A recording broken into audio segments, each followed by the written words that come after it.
Hola, ¿cómo están? Estamos nuevamente acá en este proceso de despertar de la conciencia. Yo soy José Iván Cardona Gómez y la idea es empezar a hablar hoy de la violencia y el duelo. Bien, esta violencia tiene que ver mucho con esa situación en la que por alguna razón externa, una variable externa, nos vemos violentados porque hay cambios en la vida y la vida pues trata de eso, de un cambio constante, de una situación en la que siempre estamos en movimiento ante diferentes circunstancias, y eso muchas veces nos genera violencia y nos invita a un cambio. Muchas veces si no queremos cambiar porque queremos crecer o porque queremos evolucionar o porque queremos madurar, muchas veces la vida misma nos obliga a hacerlo por diferentes circunstancias que, vuelvo y repito, de alguna manera nos violentan. Pero también podemos violentarnos a nosotros mismos. Cuando queremos cambiar, cuando tenemos un deseo ferviente de mejorar, de dejar esquemas de pensamiento, de comportamiento, de maneras de reaccionar emocionales, es decir, actitudes, eh, podemos hacernos violencia, ¿no? Porque nuestro ser va siempre a jalonar a lo que está acostumbrado. Bien, si estoy acostumbrado, por ejemplo, a dormir hasta tarde, cuando yo mismo quiera empezar a despertar temprano, tengo que hacerme cierta violencia, tengo que luchar conmigo mismo. Por eso dicen por ahí que la lucha es con uno mismo, ¿no? Muchas veces serán por variables externas, un trabajo, un compromiso que te obligue a despertarte temprano, pero en otras oportunidades será porque tú mismo te lo impongas, porque tú mismo te lo coloques como una meta y allí hay una violencia. Y hablaba de que vamos a hablar un poco de violencia y duelo porque cuando tú dejas atrás, para seguir con el ejemplo, el tema de dormir hasta tarde, tienes que de alguna manera hacerle duelo a eso, despedirte de esa costumbre, de esa conducta, de esa manera de vivir. Y hay que hacerle un duelo. A veces no solamente le hacemos duelo a la persona que fallece, sino le hacemos duelo también a circunstancias, a situaciones, a maneras de vivir, a conductas. Así sepamos que esa conducta es inadecuada, como dormir hasta tarde. Hay que hacerle un duelo y puede ser un duelo doloroso, porque eso formaba parte de lo que éramos. Y poniéndonos un poco más psicológicos, claro, hay una violencia porque es una deconstrucción de formas. Bien, hay unas formas, hay unos esquemas y al deconstruirlos, al transformarlos, esto genera una crisis, un conflicto. El término un poco más psicológico aún sería deconstrucción de formas neuróticas. Y aquí llegamos a hablar un poco nuevamente de la neurosis, y de cómo esas formas neuróticas son formas repetitivas, formas que en algún momento nos dieron respuesta ante alguna situación real, algún problema real, pero que al pasar el tiempo, cuando las circunstancias son distintas, cuando nosotros mismos somos distintos, pues ya no tienen nada que ver esa forma neurótica. Entonces hay que deconstruirla, transformarla. Y es allí donde entra lo que hablábamos, violencia y duelo. Porque si no deconstruimos esas formas neuróticas, pues no va a haber cambio. Bien, y si queremos cambiar, tenemos que hacerlo. De alguna manera vuelvo y repito, hacer violencia y hacer duelo, para que exista una transformación, algo mucho más profundo, una transformación, y a partir de esto construir. Bien, pero toda construcción, volvemos al punto, implica una deconstrucción.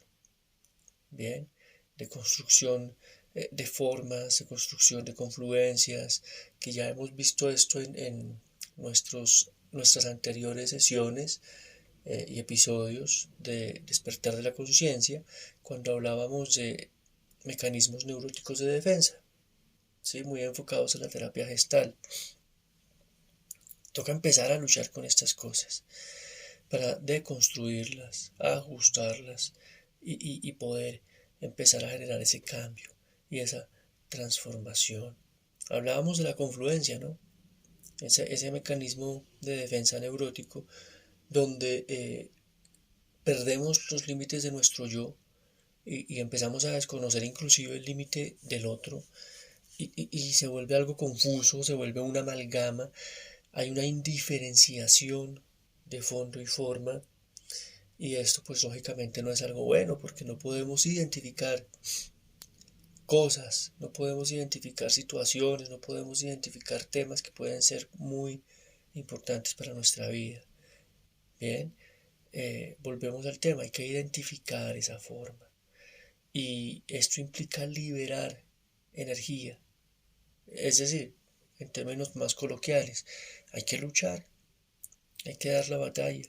No es un proceso que se dé sin luchar, bien, para poder crear nuevas formas y para poder crear un nuevo orden.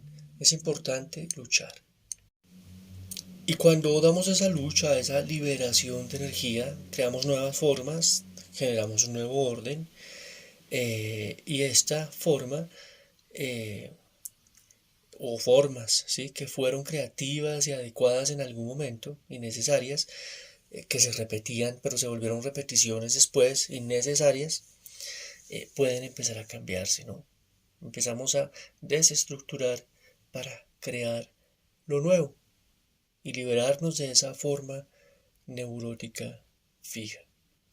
Y aquí hay un paréntesis interesante, eh, y es la manera como recordamos los recuerdos, finalmente, eh, tienen mucho de imaginación y mucho de los lentes, por decirlo de alguna manera, que teníamos puestos para observar la vida y que tenemos puestos inclusive no solamente en el pasado, sino ahora, y porque sabemos que no podemos absorber toda la realidad, absorbemos parte de ella de acuerdo a los esquemas mentales y el sistema de creencias que tenemos. Entonces aquí aparece mucho el tema de los recuerdos, ¿no? Recuerdos que a veces son como una fijación, ¿bien? De lo imaginario. Y muchas veces esa fijación de lo imaginario se vuelven justificaciones para sostener y mantener esas formas neuróticas fijas en las que se repiten y se repiten conductas, pensamientos, reacciones emocionales. Este tema me parece interesante porque siempre le digo a la gente que escriba su biografía desde diferentes perspectivas. Bueno, en tercera persona y desde diferentes perspectivas, desde haciendo énfasis de pronto en lo erótico, o de pronto en la diversión, o de pronto en situaciones difíciles, o de pronto no sé, en temas de exploración, de estudios, etcétera, de trabajos, de vida laboral. Y lo interesante es que cuando uno escribe su vida en diferentes momentos de este despertar de la conciencia, uno va abandonando situaciones, por ejemplo, como el rol de víctima, ¿bien? Y uno se va dando cuenta que hay muchos recuerdos que son fijaciones de lo imaginario, donde uno hacía más énfasis en situaciones dolorosas, catastróficas, incómodas, y lo otro simplemente no lo veía, aunque sabía que estaba allí. Eh, y esto es importante, hay que hacerle duelo también a eso. Y eso también es una manera de hacernos violencia, porque a veces justificamos nuestras formas neuróticas fijas con estos recuerdos fijos que tienen mucho de imaginario. Bien, Y no es fácil renunciar, porque muchas veces todas estas formas neuróticas fijas forman parte de lo que somos, forman parte de lo que somos y es doloroso renunciar a eso, muy doloroso, inclusive es doloroso reconocer que estuvimos equivocados durante años o décadas. Es muy doloroso renunciar a lo que somos, ¿bien? Y no renunciamos con ello con facilidad, aunque sea claro que requerimos hacer ese cambio eh, para superar incomodidad y dolor, pero nos cuesta. E inclusive cuando lo dejamos, nos toca de alguna manera hacerle duelo a esa persona que éramos, a esa manera de vivir. Hay que hacerle un duelo. Y esto es algo de lo que poco se habla, pero es fundamental para poder generar cambios importantes en la vida. ¿Qué rol realiza el terapeuta o el acompañante, el consejero en este proceso? Primero, pues, acompañar, lógicamente, y en esa compañía preguntarse, ¿qué estabas haciendo? Cuéntame, ¿qué estabas haciendo en esta situación, en esta historia de vida? Tratar de que la persona haga conciencia de cómo estaba actuando. O se le puede decir simplemente, bueno, observemos lo que ha ocurrido o lo que está ocurriendo. Y vamos los dos a darnos cuenta y a descubrir qué es lo que ha estado ocurriendo. Y aquí es donde ocurre la famosa confrontación. Muchos psicólogos, consejeros, eh, guías espirituales, bueno, consideran que la confrontación es tratar mal a la gente, maltratarla. Yo mismo lo creí en una época de mi vida en que estaba empezando a trabajar como psicólogo e ingresé a trabajar con instituciones que trabajaban con adicciones y se consideraba o me enseñaban a este psicólogo neófito que estaba empezando hasta ahora su carrera profesional que confrontar era coger a la persona y contra la pared pues hacerla tener una franca crisis.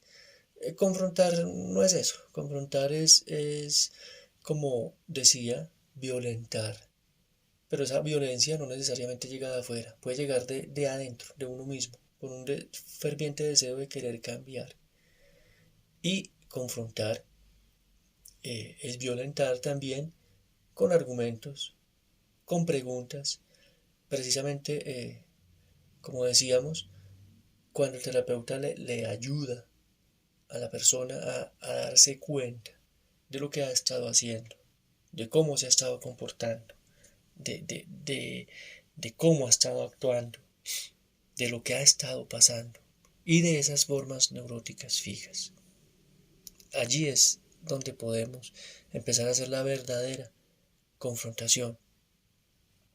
Y como decíamos, pues es violentar la parte conservadora eh, de nosotros mismos, o en este caso, si somos acompañantes, violentar la parte conservadora pues de la persona. ¿Ven? Esa parte que no quiere soltar ese estilo de vida, de pensamiento, de manera de reaccionar que ha tenido durante años o inclusive décadas. Esto no es fácil.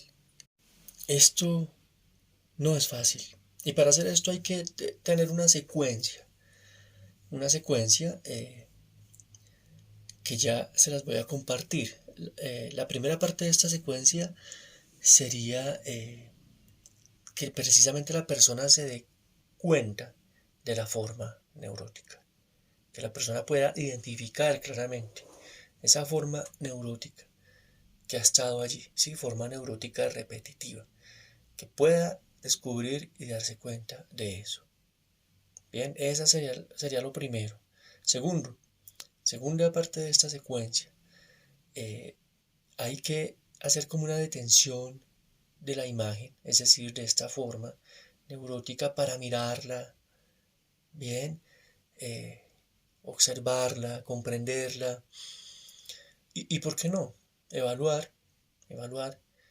para poder decidir si seguir conservando esta forma neurótica o si definitivamente sacarla de la vida. Bien, para que la misma persona pues pueda hacer esa evaluación y no simplemente decirle tienes que dejar esto, sino ven, vamos a verla con tranquilidad y vamos a decidir si seguir viviendo con ella o no. Esa sería la segunda parte. La tercera parte de esta secuencia es cuando empezamos a trabajar con esta oscilación entre el rechazo y la aceptación. Bien, rechazo y aceptación. Esa ambivalencia, como se diría en psicoanálisis, eh, en donde rechazamos esa forma neurótica fija, pero al mismo tiempo la queremos, bien, o inclusive si decidimos sacar esa forma fija neurótica, lo mismo va a haber un rechazo ante ese nuevo estilo de vida, esa nueva forma de vivir, pero también pues un proceso de aceptación, sea lo que sea que se decida, ¿no? Aunque lógicamente lo ideal sería, desde mi punto de vista, pues dejar atrás esa forma neurótica fija. Pero recordemos, no podemos hacer nada sin el permiso de la persona que asesoramos, o no podemos hacer nada si realmente no lo queremos hacer. Bien, si realmente no queremos hacerlo. Cuarta secuencia en este proceso. Toma de conciencia de esos mecanismos neuróticos de defensa, por ejemplo, la retroflexión. Bien, esa retroflexión en la que lo que le queríamos hacer al ambiente o al otro o al entorno nos lo terminamos haciendo a nosotros mismos y cómo esa repetición se vuelve una forma neurótica fija. Bien, y volvemos. Esta toma de conciencia de estos mecanismos neuróticos de defensa requieren una fuerza, una violencia. Esto no es fácil, esto no es una cosa de reflexionar y vamos a hablar. Esto implica una violencia con uno mismo, con la persona que lo está guiando a uno. Mm, es fuerte, ¿no? Porque es difícil cambiar. Y por último, en esta secuencia, bien, de violencia con esa parte conservadora de nosotros mismos, es esa toma de conciencia y desapego progresivo. Bien, esa quinta parte y última es toma de conciencia, ser cada vez más conscientes. Por eso este proceso se llama despertar de la conciencia, porque la idea es tener un continuum de conciencia. Es una utopía, una meta ambiciosa, pero por lo menos intentarlo vale la pena. Y es ser muy conscientes de lo que sentimos, de lo que pensamos, de cómo reaccionamos, de lo que está pasando en nuestro interior, de lo que está pasando en nuestro entorno. Ser muy conscientes. Y esa toma de conciencia implica, pues lógicamente, un desapego progresivo de todo lo viejo, de todo lo que ya no tiene nada que ver con lo que está pasando en mí ni en el entorno. Y vuelvo y repito, ese desapego puede ser un poco fuerte, un poco doloroso. Y hay que hacer un duelo entonces, vuelvo y repito, de comportamientos y de actitudes. Bien, hacer un duelo de comportamientos y de actitudes, lógicamente, que eran molestos, que eran inadecuados, que eran inadaptativos. Eh, y suena extraño, poca gente habla de esto, lo repito, pero hay que hacer un duelo de eso. Bien, hay que hacer un duelo de esto. Vale, y de allí pues vivir la pena de esa pérdida de nuestras neurosis. Suena raro, ¿no? Pero es hacer ese duelo de esa pérdida de nuestras neurosis, de esas cosas que aunque eran inadecuadas, igual nos duelen. Pero haciéndole duelo a eso, permitimos que ingresen nuevas formas, más adaptativas, más actualizadas, ya no repetitivas ni viejas, sino actualizadas para poder llegar a lo que llamamos ajuste creativo. Bien, que ya hablamos de ese ajuste creativo en nuestros primeros episodios, por eso te invito a que lo revises, a que veas todo este listado de reproducción de despertar de la conciencia para que lo puedas entender mejor. Te doy las gracias